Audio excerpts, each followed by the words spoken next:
उपेंद्र कुशवाहा ने कहा था कि यहाँ कोई कुंवड़ भतिया नहीं। जब वो गठबंधन बदलते हैं तो थोड़ी देर के लिए बिहार की जनता, उनके समर्थक, उनके विरोधी सभी बौखला जाते हैं। मैं उल्टा ये मानने वालों में से, पत्रकारों में से हूँ कि नेता का बेटा नेता ही बन सकता है। तेजस्वी यादव भी राजनीति में है, मुझे अच्छा लगता है। अनफॉर्चुनेटली लालू की एग्जैक्ट लेगेसी को नहीं आगे बढ़ा पा रहे हैं। फायदा ही होगा बिहार को, उनकी पार्टी को और समाजवाद को। कि उपेंद्र कुशवाहा ने भी अपने पुत्र को, एक युवा को आगे किया, ठीक है, वो आप लगाते रहे आरोप जो लगाना है उन पर, वो आपका, उनका काम है। कोरमा ग्रुप, जो सोचता है वो करता है। आपके अपने सपनों का आशियाना। नमस्कार, मैं दीपक। भारत लाइव देख रहे हैं आप। देखिए, ये हमारा खास कार्यक्रम गेम बड़ा है और अगर आप इस एपिसोड को देखते रहेंगे तो आपको असल में ये पता चलेगा और जानकारी मिलेगी कि सही में बिहार में अब गेम बड़ा है, क्योंकि लगातार ये चर्चाएं तेज हो गई है कि नीतीश का उत्तराधिकारी कौन, और एक साथ कई नामों की चर्चाएं तेज हो गई हैं। आपके मन में भी कोई नाम चल रहा है तो आप कमेंट बॉक्स में जरूर हमें बताएं। और बाकी तो हमारे साथ पॉलिटिकल डॉक्टर नमन सर अगर मौजूद है तो आपको पता ही है कि अगर ये किसी का नाम ले रहे होते हैं तो उसके पीछे कोई बड़ा खेल होता है, चाहे तो उसके पीछे कोई बड़ी जानकारी होती है, तभी सर कुछ बोलते हैं। सर के पास चलेंगे, लेकिन उससे पहले आपको पता है कि नीतीश कुमार के दाएं बाएं कई लोग मौजूद रहते हैं। क्या उनके दाएं बाएं के लोगों के पास वो चला जाएगा कुर्सी, या उनके बेटे को जो है वो गद्दी मिलेगा और पीछे से कोई और संभाल रहा होगा कुर्सी? सब कुछ जानेंगे इसमें। अब सर के पास चलते हैं और कुछ नामों का जो जिक्र है वो सर से हम पूछेंगे, लेकिन उससे पहले हम ये पूछ लेते हैं कि सर, अगर निशांत कुमार को नीतीश कुमार आगे करते हैं तो नीतीश कुमार फिर तो अपने ही बातों में फेल हो जाएंगे, क्योंकि नीतीश कुमार हमेशा से परिवारवाद के खिलाफ रहे हैं। लेकिन अगर निशांत की एंट्री होती है तो क्या नीतीश कुमार फिर सवालों के घेरे में होंगे या नहीं? बाकी तो फिर हम आएंगे सर जिन नेताओं का नाम आगे चल रहा है। देखिए, ये तो आप अच्छे से जान लीजिए कि आप ये बात कहिएगा, बिहार के सारे पत्रकार ये बात कहेंगे, बड़े बड़े विश्लेषक ये बात कहेंगे और उनके विरोधी भी ये बात कहेंगे। ये बात नीतीश कुमार को अच्छे से पता है। इसीलिए जो आप कह रहे हैं हाइपोथेटिकली कि नीतीश अगर अपने बेटे को कुर्सी दे देंगे या मुख्य धारा में लेकर आ जाएंगे तुरंत बिना संघर्ष के, तो आप उन पर ये आरोप लगाइएगा। बिल्कुल। क्या नीतीश ने ऐसा किया है? जी नहीं, अभी तक तो कभी ऐसा नहीं हुआ। तो आप आरोप भी नहीं लगा सकते हैं, लेकिन आप तो दूर से ही डरा रहे हैं। लेकिन भूख हड़ताल सर, एक बहुत मजेदार वाकया था। उपेंद्र कुशवाहा ने कहा था कि यहाँ कोई कुंवड़ भतिया नहीं। आप तो खुद कुशवाहा समाज से हैं तो आपको पता है ये बात कि कोहड़ा और भतिया का जो निकलता है, क्या बोलते हैं उसको, फूल, जब वो फल की तरफ बढ़ने की तैयारी करता है तो उसे उंगली नहीं दिखाया जाता है। अगर उंगली दिखाएगा तब भी मुरझा जाता है। बिल्कुल, फिर वो माना जाता है, फिर वो नहीं बनेगा। बिल्कुल। और नीतीश कुमार अच्छे से जानते हैं कि उन पर कितनी जिम्मेवारियां हैं, उन्हें कौन कौन से राजनीतिक तकाजे मेंटेन करने हैं, कब किस गंभीर विषय को किस शालीनता से, किस सहजता से वो कर देंगे, कोई नहीं बता सकता है।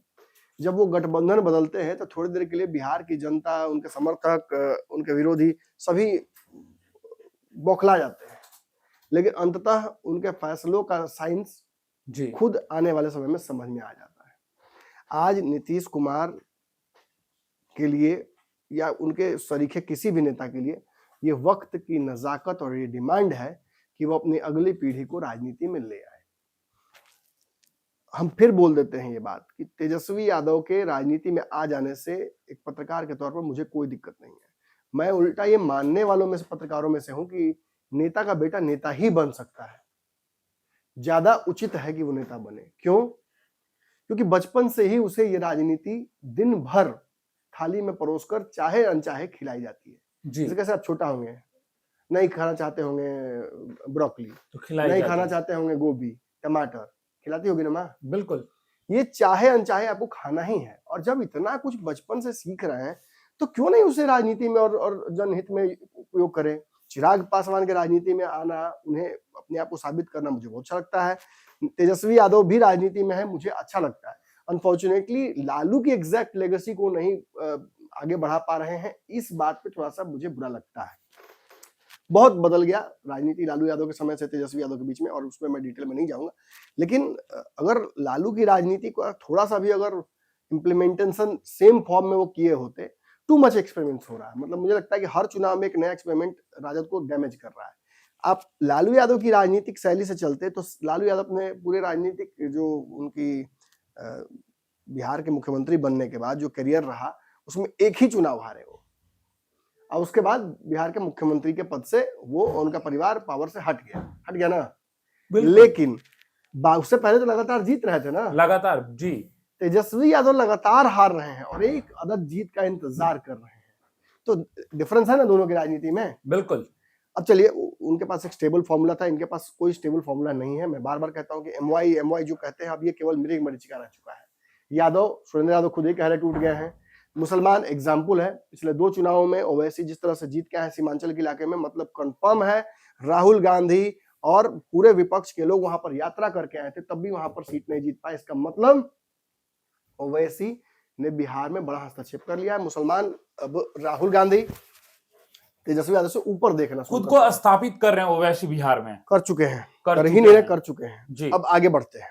तो चाहे कोई हो, चाहे मांझी जी के पुत्र हो या दीपक प्रकाश हो, जो बहुत सारे दीपक प्रकाश पढ़े लिखे व्यक्ति हैं, अगर वो आज बने हैं मंत्री तो इसका फायदा ही होगा बिहार को, उनकी पार्टी को और समाजवाद को, क्योंकि बचपन से सीखा है, अपने पिता से समाजवाद का कहारा पढ़ा होगा, ना चाहते हुए भी राजनीतिक कार्यक्रमों में शरीक होना पड़ा होगा, और उसका फायदा कुछ ना कुछ बिहार को हो जाए, पार्टी को हो जाए, उनके विचारधारा को हो जाए, उनके कार्यकर्ताओं को हो जाए, तो ये अच्छी बात। और सर युवा हैं, लगातार निरीक्षण करते दिखाई दे रहे हैं, बहुत मेहनत कर रहे हैं, बहुत से काम कर रहे हैं। उनकी पार्टी का इंटरनल पॉलिटिक्स अपनी जगह पे है, उस विश्लेषण में मेरा एक अलग ही मतलब रोल होता है। लेकिन एक मंत्री के तौर पर दीपक प्रकाश का बाकी सभी मंत्रियों से ज्यादा मेहनती और ज्यादा उत्साही लग रहे हैं, जो कि बहुत अच्छा है। ये उत्साह अगर कायम रखे वो आने वाले 5 सालों तक, 4 सालों तक, जब तक मंत्री रहे, भगवान करे 5 साल रहे, जब तक मंत्री रहे तब तक वो रखें, तो वो टॉप परफॉर्मिंग मंत्रियों में से होंगे, मुझे पता है। युवा मंत्री, बिल्कुल, एग्जैक्टली। और ये बहुत अच्छा भी है बिहार के लिए, अगर इस तरह के नए एक्सपेरिमेंट्स होंगे कि बिहार के युवाओं को मौका मिलेगा मंत्री बनने का, जो कल अब कायदे से तो बिहार की राजनीति के हिसाब से चलते हैं, तो दीपक प्रकाश अपने 60वें 70वें साल पे जाके मंत्री बनते हैं, बिल्कुल, जो बिहार के राजनीति का तकाजा है। लेकिन बिहार के लोगों को धन्यवाद देना चाहिए, नीतीश कुमार को, नरेंद्र मोदी को, अमित शाह को और उपेंद्र कुशवाहा और चिराग पासवान को, कि उपेंद्र कुशवाहा ने भी अपने पुत्र को, एक युवा को आगे किया। ठीक है, वो आप लगाते रहे आरोप जो लगाना है उन पर, वो आपका उनका काम है। और चिराग पासवान पर भी, क्योंकि दोनों जो मंत्री चिराग पासवान ने बनाया है, दोनों युवा मंत्री हैं। संजय सिंह और संजय पासवान दोनों युवा हैं, बिल्कुल। और इन दोनों को मंत्री बनाकर चिराग पासवान ने भी ये बात साबित की है, जो बार बार एमवाई कहते थे चिराग पासवान, कि एम मतलब महिला होता है, वाई मतलब युवा होता है, वो प्रूव किया उन्होंने। खैर, coming back to the main point, हम यहाँ जदयू के भविष्य की चर्चा करने आए हैं। हम नीतीश कुमार के आने वाले समय में कौन उत्तराधिकारी होंगे उसकी चर्चा करने आए हैं। देखिए, एक बात मैं शुरू में ही क्लियर कर दूं, चिराग पासवान या तेजस्वी यादव या कोई भी राजनीतिक व्यक्ति जो बिहार में राजनीति कर रहा है फुल टाइम, वो एक ना एक समीकरण अपने साथ लेकर चलता है। आप कितना भी कह दीजिए, चाहे भाजपा ही क्यों ना हो, ये कह दे भाजपा कि अरे नहीं हमने जातियों की राजनीति कभी नहीं की है, ऐसा नहीं है। सम्राट चौधरी कभी भी बिहार भाजपा के अध्यक्ष नहीं बनते, कभी भी वो डिप्टी सीएम नहीं बनते, यदि राजनीति में जाति की बात भाजपा नहीं करती। और मोहन यादव हो या सैनी हो या जो हो, these are all products of a castist politics. और भाजपा जब इस राजनीति को समझने लगी, तब जो जीतना भी शुरू कर दी है राज्यों में, उन राज्यों में जहां वो कभी जीत नहीं पाती थी। खैर, अब रही बात नीतीश कुमार की। नीतीश जैसे बाकी, एक बात बिल्कुल, जैसे बाकी राजनीतिक दलों के पास कोई समीकरण है, वैसे ही नीतीश भी इससे अछूते नहीं है। नीतीश सबके हैं, ठीक है, मानता हूं, लेकिन एक छोटा सा वर्ग है जो नीतीश कुमार का ज्यादा प्रिय है। ऐसे ही नहीं, बिहार को कुर्मिस्तान कहा जाता है कभी कभी। नीतीश पर व्यंग करने वाले, तंज कसने वाले कहते हैं कि नालंदा में नीतीश कुमार ने कुर्मिस्तान बना दी है, और जदयू भी कुर्मिस्तान की तरफ बढ़ रहा है। देखिए, मैं भी उन विश्लेषकों में से जो कहता रहा हूं कि कुशवाहा की कब्रगाह रही है जदयू, और आज भी हर साल मैंने टके के भाव से कुशवाहा नेताओं की राजनीतिक हत्या होती है जदयू में। लेकिन कुर्मी नेता भी कई बार पटके गए हैं, left right and centre. RCP Singh उसके लेटेस्ट एग्जाम्पल है, बिल्कुल। और मनीष वर्मा भी आए हैं। आपने देखा कि मनीष वर्मा भी किस राजनीति में फंस गए हैं, कभी हेट, कभी लव, कभी प्यार, कभी नफरत, कभी कार्यक्रम कैंसिल हो रहा है तो कभी बुलाकर मिलने की कोशिश की जा रही है, कभी तस्वीर, कभी नीतीश कुमार साथ में लेके घूम रहे हैं तो कभी संजय झा भाव नहीं दे रहे हैं। ये नहीं चल रहा है। ये सब कुछ दरअसल नीतीश कुमार के राजनीतिक उत्तराधिकारी बनने की ही लड़ाई है।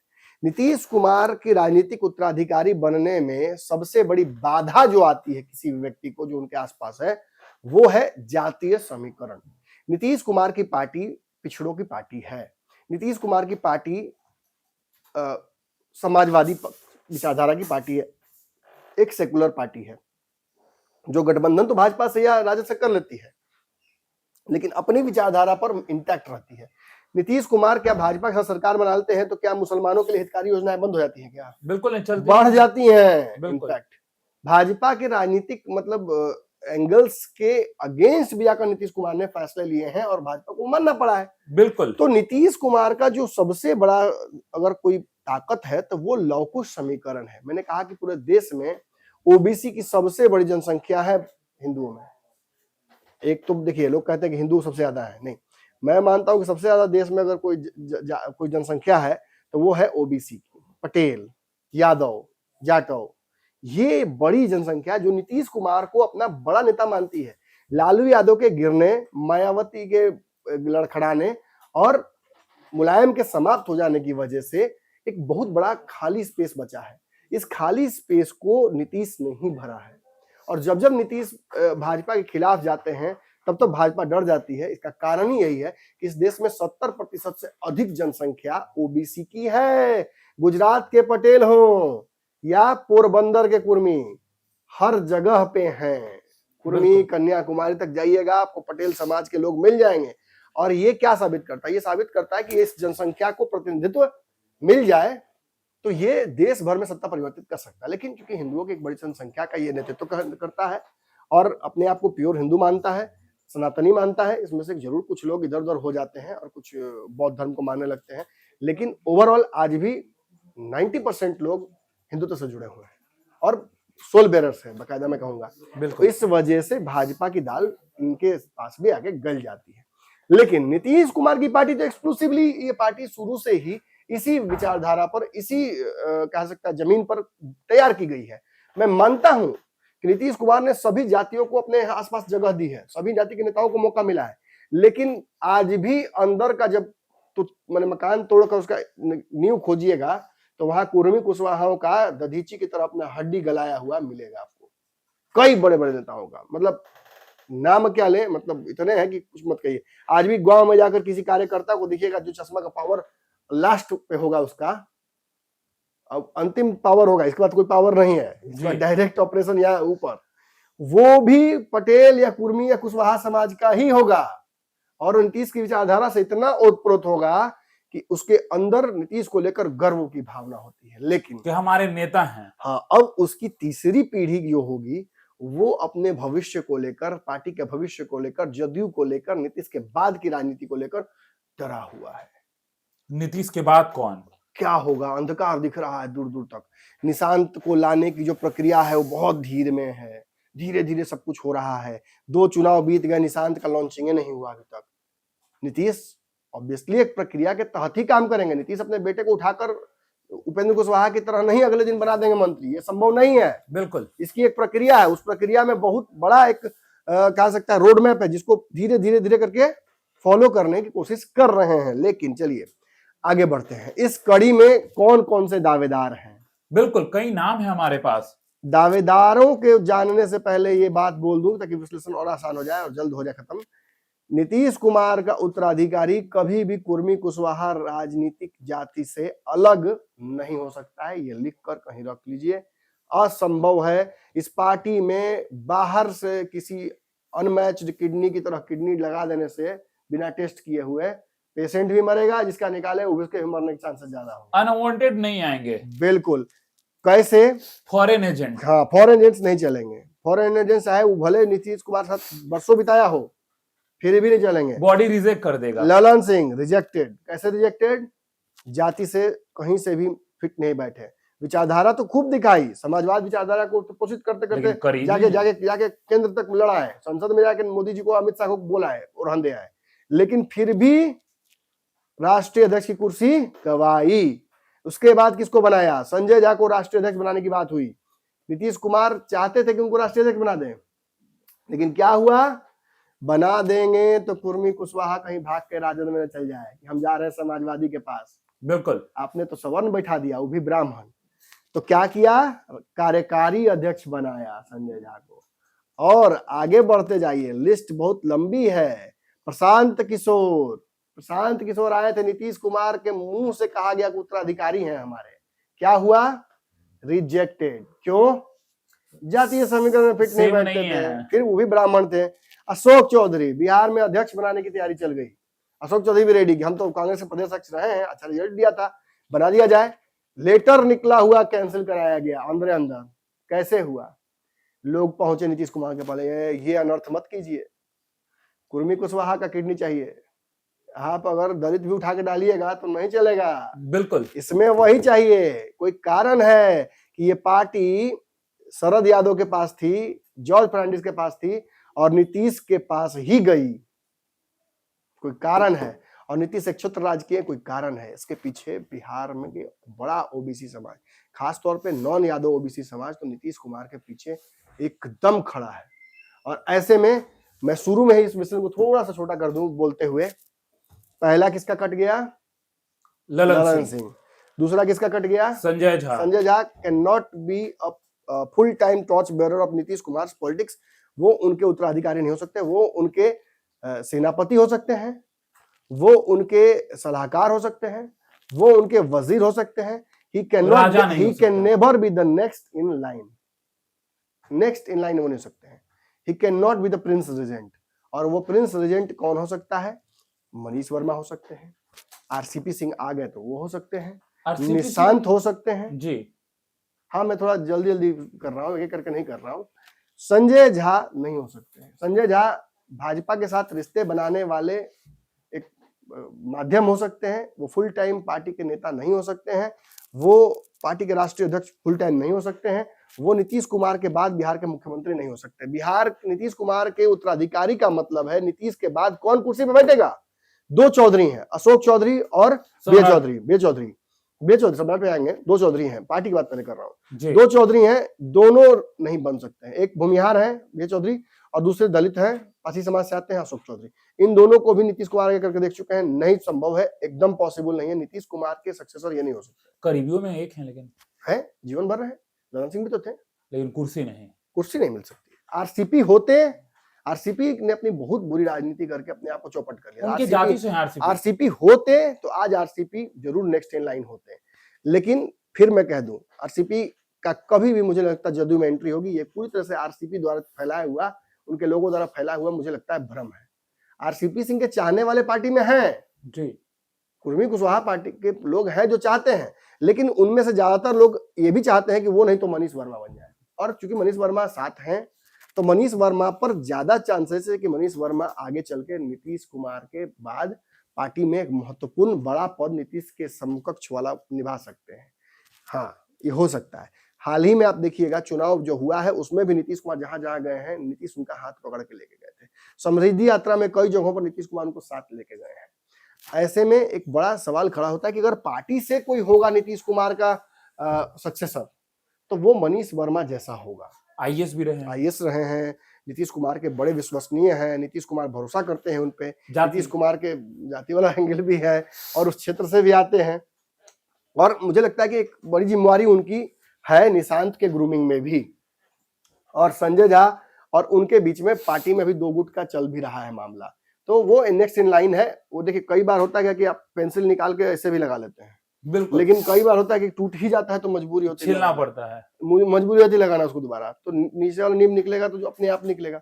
यही हो सकता है कि इस पार्टी में हो। रही बात निशांत की, तो निशांत कुमार की ग्रूमिंग जिस दिन समाप्त हो जाएगी, निशांत कुमार को धीरे धीरे जगह दिया जाएगा। निशांत कुमार अगर रेडी हो जाएंगे तो संगठन से उनकी शुरुआत की जाएगी और धीरे धीरे उन्हें मुख्य फ्रेम में लाने की कोशिश की जाएगी। निशांत एक रात में नीतीश कुमार के रिप्लेसमेंट कभी नहीं होंगे, इतनी बड़ी गलती नीतीश नहीं करेंगे। भाजपा भी चाहती है कि नीतीश कुमार निशांत को उप मुख्यमंत्री बना ले और भाजपा अपना मुख्यमंत्री दे ले, लेकिन ये जल्दी होता नजर नहीं आ रहा है। रही बात एक और व्यक्ति की जो पार्टी में नहीं है लेकिन नीतीश कुमार का विकल्प हो सकता है, वो है सम्राट चौधरी। सम्राट चौधरी को सामने करके भाजपा एक बहुत तगड़ा राजनीतिक गेम खेली है। लवकुश भी अपना मान लेंगे सम्राट को। ये जो त्रिवेणी संघ था जिसके तहत यादव पहले 15 साल शासन किए हैं, फिर 20 साल ये भी कुर्मी मिला है। और कुशवाहा का मौका अब आया है, तो कुशवाहा को मिलना चाहिए ना बिहार का मुख्यमंत्री के बनने का मौका। उस आधार पर भी उपेंद्र कुशवाहा फिट बैठते हैं। नीतीश कुमार और लालू का एक कर्जा भी रहा है, उस कर्जे की भी चुकाई करनी है। तो इस आधार में मुझे लगता है कि उपेंद्र कुशवाहा माफ कीजिएगा Samrat Choudhary can be a good replacement to Nitish Kumar, लेकिन it will not come in a natural form. वो एक नेचुरल तरीके से हो सकता है, वो नीतीश कुमार और भाजपा की पार्टी विलय होकर हो सकता है, नीतीश की रजामंदी से हो सकता है, भविष्य की राजनीति की वजह से हो सकता है, परिस्थितियों की वजह से हो सकता है। बिल्कुल। लेकिन जब भी याद रखिएगा सम्राट चौधरी होंगे मेन फ्रेम में तो साथ में निशान जरूर होंगे, निशान जरूर होंगे। इन बाकी लोगों में से कोई नहीं। तो मैंने लगता है कि समअप कर दिया है बहुत साधारण भाषा में। तो देखिए हमारे पॉलिटिकल डॉक्टर साहब ने 4-5 नामों को एक साथ आपके समक्ष रख दिया है। देखिए आपके मन में भी कई डाउट चल रहे होंगे, आप कमेंट बॉक्स में अपने डाउट जरूर रखें, लेकिन एक नाम पर मुहर आप भी लगाएं। क्या लगता है उन पांचों में इस रेस में सबसे आगे कौन है? क्या सम्राट चौधरी, अशोक चौधरी, ललन सिंह, संजय झा या निशांत कुमार खुद? फिलहाल इस खबर में इतना ही। बने रहिए हमारे साथ। आप हमारा खास कार्यक्रम गेम बड़ा है देख रहे थे। धन्यवाद। आपके सपनों को हमने सजाया है, ई होम्स पैनोरामा को हमने बनाया है। ई होम्स मेरा एक सपना था जिस पे मैं पिछले 4 साल से काम कर रहा था। हमने जो बनाया है वो सबने है माना। ई होम्स पैनोरामा में हो आपका भी आशियाना। और फाइनली हमने 2021 में इस प्रोजेक्ट को लॉन्च किया। बहुत लोग अप्रिशिएट कर रहे हैं कि पूर्णिया जैसे शहर में, बिहार के, एक तो बिहार की बात करें उसमें भी पूर्णिया जैसे छोटे जगह में इस तरह का लाइफस्टाइल देना, ये सुन के हम लोगों को बहुत अच्छा लगता है। ई होम्स में हमने कुछ और भी किया है, जैसे हम जिस जगह में रह रहे हैं हमारे फैमिली सिक्योर हो, उनको सिक्योरिटी का ध्यान में रखा है। आपकी सुविधा और सुरक्षा आपके लिए खास है, ये आपका विश्वास है। इसमें आर्टिफिशियल इंटेलिजेंस का 7 लेयर सिक्योरिटी का हमने इस्तेमाल किया है। लस ग्रीन कैंपस को बनाया है। यदि हमारा बाउंड्री वाल है तो वो वर्टिकल गार्डन है। ये जितनी भी फैसिलिटी होता है एक इंटरनेशनल टाउनशिप में ई होम्स है, ये हम लोग विश्वास नहीं कर पा रहे हैं। जो भी हमारे मित्र दोस्त या जो भी हमारे बाहर के बाहर आते हैं तो हम लोगों को बहुत अच्छा सुनने को मिलता है और बहुत अच्छा क्रेडिट मिल रहा है। वो सारा हमने सिर्फ एक बिल्डिंग नहीं बनाया, हमें एक बहुत अच्छा लाइफस्टाइल दिया ई होम्स में, और मेरा एक सपना था जिसको मैं आज फुलफिल होते हुए देख रहा हूँ। ये आपका आवास है। ई होम्स पैनोरामा में अब आपका निवास है। E homes Panorama, luxurious lifestyle redefined. Panorama group, जो सोचता है वो करता है। अगर ये वीडियो पसंद आई और वह बिहार के राजनीति और बिहारियत से सरोकार रखेनी तो सब्सक्राइब बटन दबा के चैनल के सब्सक्राइब कर ली। ओजे एगो घंटी बा, ओकरा बटन दबा देला से कुल सटीक और मारक खबर रुआ मुफ्त में मिल जाई। अगर रुआ पत्रकारिता के हमनी के नया प्रयोग में सहयोग कर चाहतानी तो ज्वाइन बटन दबा दी। पेटीएम नंबर नोट कर ली 9386 816 700।